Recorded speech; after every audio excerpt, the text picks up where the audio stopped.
요즘 화제인 드라마 있죠. 폭삭 소가수다라는 넷플릭스 드라마가 있습니다. 보셨죠? 못 보셨, 보신 분들도 계실 거고, 아마 이제 안 보신 우리 청년들도 안 봤을 텐데, 제목이 참 독특하죠. 그래서 제목으로 보면 무슨 사기 맞은 이야기인가라고 싶긴 한데, 수고 많으셨습니다라는 제주 방언이라고 합니다.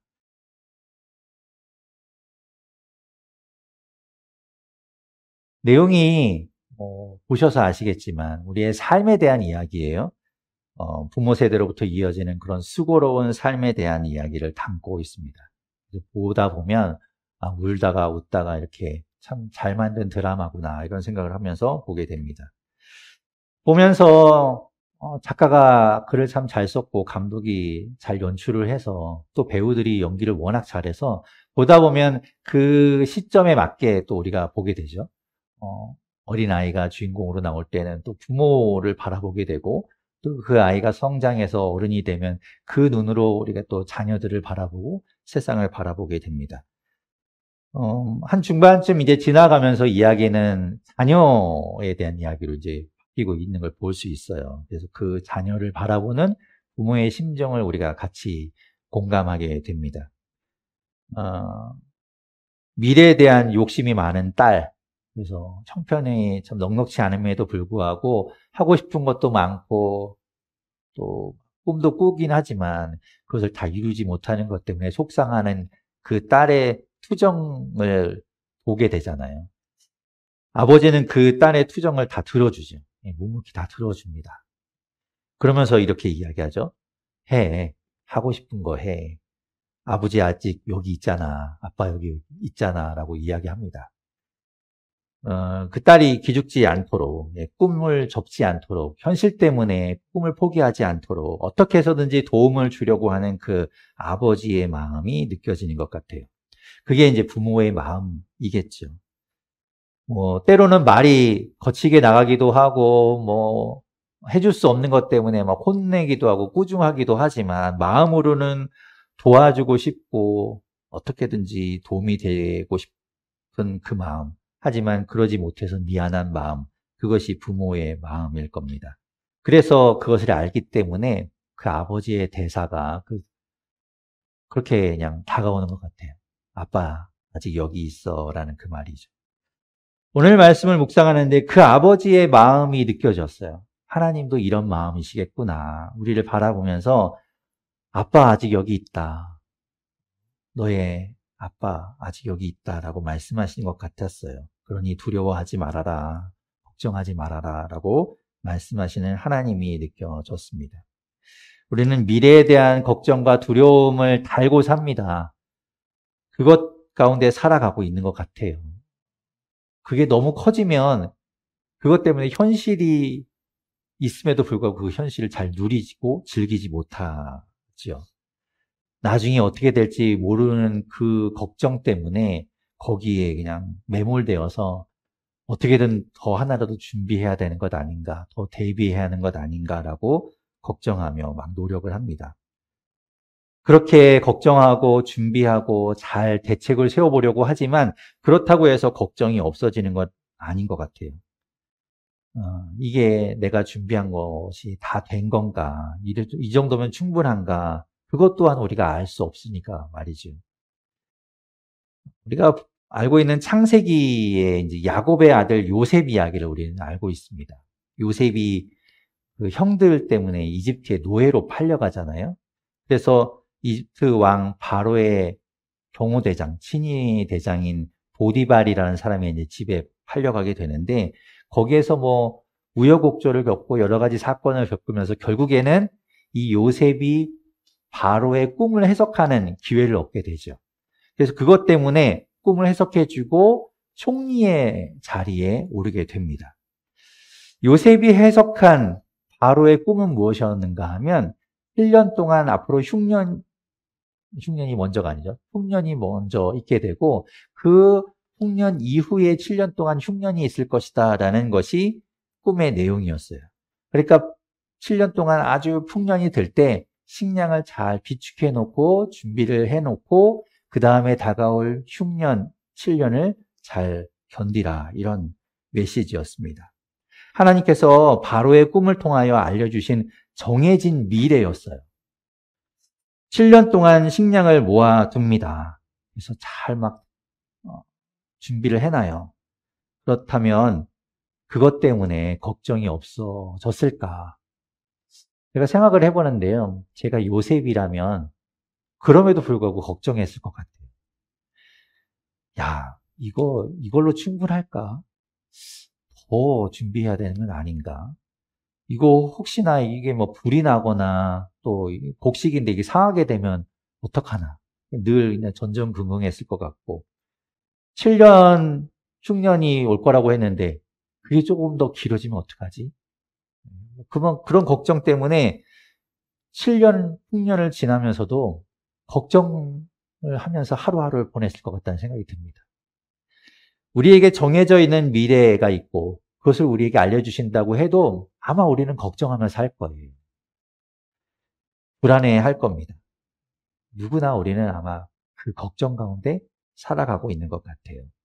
그러니까 결론은 뭔가 걱정하는 게 이상한 것 아니구나. 나만 그런 것 아니구나. 나는 왜 이렇게 걱정하며 살지? 나 왜 이렇게 걱정하면서 이렇게 그러고 있을까? 나만 그런 게 아니라 다 그렇다는 겁니다. 없는 사람도 걱정하고 많은 사람도 걱정하고 하다못해 기업 총수들도 걱정하며 살 거예요. 그래서 우리는 자꾸 뭔가를 하려고 하죠. 준비하고 대비하고 우리가 뭔가 노력하려고 합니다. 그 자체로는 잘못된 것이 없을 거예요. 걱정하는 것도 잘못되지 않았고 노력하는 것도 잘못되지 않았지. 필요한 일입니다. 문제는 이게 너무 지나치면 문제가 될 것 같아요. 너무 지나치면 거기에 우리의 모든 것들을 다 소모하면 결국에는 그것이 욕심이고 탐욕이 되지 않을까 싶습니다. 그래서인지 오늘 본문 우리가 읽어본 이 본문 앞에 예수님이 어떤 이야기를 하시는가 하면 탐욕에 대한 이야기를 하세요. 탐욕. 그런데 그 탐욕 다음에 이제 오늘 이야기를 하는 겁니다.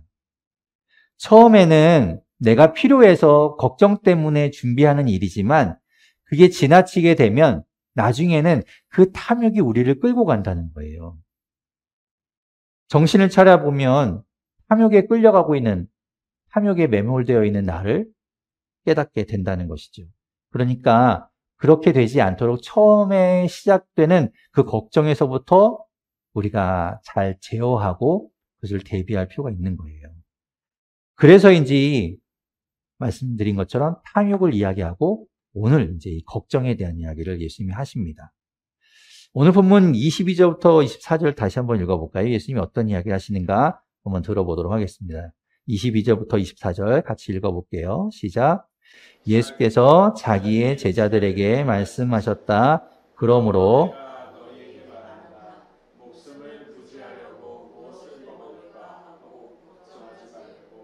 몸을 보호하려고 무엇을 입을까 하고 걱정하지 말아라. 목숨은 음식보다 더 소중하고 몸은 옷보다 더 소중하다. 생각해 보아라. 까마귀는 씨를 뿌리지도 않고 거두지도 않고 또 그들에게는 곡간이나 창고도 없다. 그러나 하나님께서 그들을 먹여 주신다. 너희는 새보다 훨씬 더 귀하지 않으냐. 네. 예수님께서 말씀하시는 거는 걱정하지 말라고 말씀하시죠. 근데 걱정 안 할 수 없잖아요. 근데 정작 우리가 걱정하는 내용을 보면 사실은 별것 아닌 것을 걱정하는 경우가 참 많습니다. 따지고 보면 참 별것 아닌 건데 그걸 걱정하는 경우가 많다는 거죠. 중요한 거는 우리의 생명, 우리의 목숨, 그리고 우리의 몸일 텐데 만약 걱정하더라도 그런 것들에 대해서 걱정해야 될 텐데 우리가 생명을 유지하고 생명을 지키기 위해서는 어떻게 해야 할까? 또 몸을 지킬 수 있는 방법은 무엇일까? 이 몸을 잘 유지해야 하는데 그러려면 어떻게 해야 할까를 걱정하는 것이 맞겠죠. 생명을 위해서 먹을 수 있을까? 먹느냐 못 먹느냐 그것이 중요할 텐데 몸을 지키기 위해서 입을 수 있느냐 없느냐가 더 중요할 텐데 그런 것들을 걱정하기보다는 무엇을 먹을까, 무엇을 입을까라는 부차적인 것을 우리가 걱정한다는 거예요. 어떻게 보면 선택권이 많아져서 문제가 되겠죠. 선택할 것이 없으면 그냥 그거 하나 먹으면 되고 하나님께서 만나를 주셨을 때처럼 그냥 먹을 것이 그거 하나면 그걸 먹느냐 못 먹느냐의 문제인데 우리가 너무 많은 것들을 누리고 있기 때문에 이제 선택권의 문제가 된 것 같아요. 어떻게 보면 참 배부른 걱정을 하고 있다라고도 볼 수 있겠죠. 그런 부차적이고 막상 중요하지도 않은 것들을 걱정하고 있지 말고 정말 중요한 것에 집중하라 이런 말씀인 것 같아요. 우리는 걱정을 해보면 알지만 걱정이라는 게 참 꼬리에 꼬리를 물고 이어지는 걸 볼 수 있습니다. 걱정 한 번 하고 그치지 않아요. 별로 중요한 것, 그런 것도 아닌 것에 대해서 걱정을 하기 시작하면 그게 걱정이 이어지고 결국에 끝까지 가게 되는데요. 마치 브레이크가 고장난 자동차가 언덕을 내려가는 것과 같이 속도가 붙고 나중엔 결국 누군가가 다치게 되는 것과 비슷한 것 같습니다. 멈추지 않으면 어딘가에 가서 곤두박질 치고 처박히고 말 겁니다. 예수님은 말씀하세요. 오늘 본문 25절부터 27절에 예수님 말씀하십니다. 같이 한번 또 읽어볼게요. 시작. 너희 가운데서 누가 걱정한다고 해서 제 수명을 한순간인들 누릴 수 있느냐? 너희가 지극히 작은 일을 못하면서 어찌하여 다른 일들을 걱정하냐? 백합꽃이 어떻게 자라는지를 생각해 보아라. 수고도 하지 아니하고 길쌈도 하지 않는다. 그러나 내가 너희에게 말한다. 자기의 온갖 영화로 차려입은 솔로몬도 이 꽃 하나만큼 차려입지 못하였다. 아멘. 그런 걱정, 그것은 도움이 되지 않는다고 예수님 말씀하세요. 그게 정말 중요한 것에 영향을 미치지 않는다는 거죠. 걱정해서 일이 잘 되면 다 걱정하면 될 텐데 걱정해서 해결되지 않는 거예요. 하지만 걱정하게 된다면 그 걱정을 아예 없앨 수 없다면 대상을 바꿔보는 겁니다. 지금 별로 중요하지도 않은 걱정에 내가 사로잡혀 있다면 그것을 멈추고 다른 것으로 걱정을 돌리는 거죠. 아, 내가 지금 이러고 있을 때가 아니지. 내가 이런 걱정하고 있을 때가 아니지. 한가하게 이런 걱정할 때가 아니야. 라고 마음을 다잡고 브레이크를 양발로 힘껏 밟는 것처럼 멈추고 우리가 정말 해야 할 걱정으로 돌리는 겁니다. 하려면 진짜 해야 하는 걱정을 하는 거죠.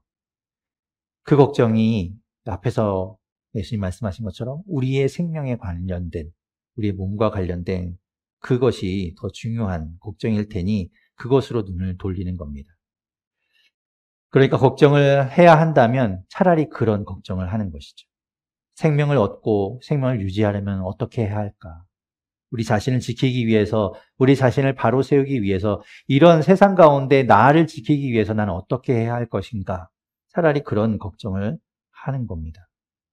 그렇게 걱정을 하고 고민을 하면 그렇게 나아가다 보면 그 꼬리에 꼬리를 물고 나아가다 결국 도착하는 곳이 어딘가? 하나님께 우리는 도달하게 됩니다. 생명을 주시는 그 하나님께 가게 되고 생명의 주관자 되시는 하나님을 발견하게 되고 우리를 지키시고 보호하시는 그 하나님 앞에 우리가 나아가게 된다는 거예요.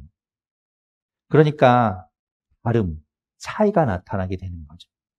별로 중요하지도 않은 것에 우리가 계속 걱정하며 그 걱정에 꼬리를 물다 보면 그 끝은 어디로 향하는가 하면 욕심으로 향하게 되고 탐욕으로 향하게 됩니다. 무엇을 먹을까, 무엇을 입을까, 더 좋은 것들을 찾아가는 것이 탐욕으로 가는 지름길이 되는 거죠. 그러나 정말 중요한 것을 붙들고 고민하고 걱정하는 그 길을 가다 보면 하나님께 우리가 가게 된다는 거예요.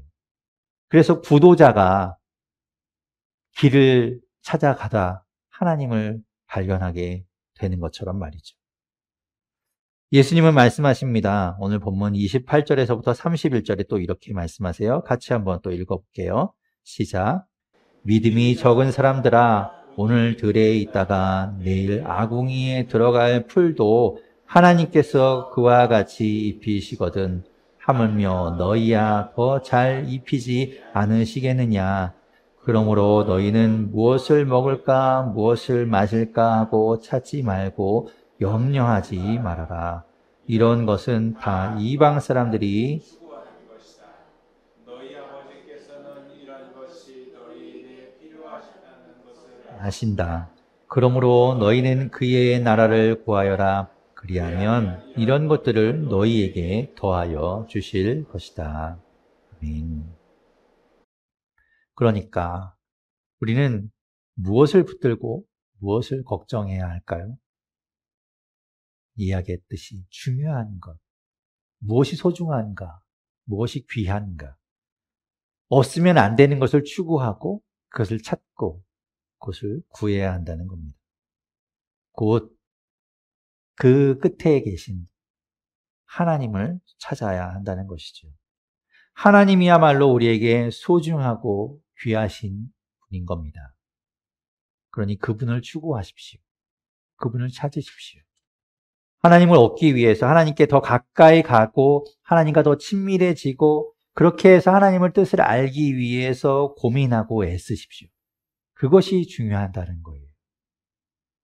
멀어질까 걱정하십시오. 내가 이러다 하나님과 멀어지는 것 아닌가? 내가 이러다 정말 생명 되신 하나님을 놓치는 것 아닌가?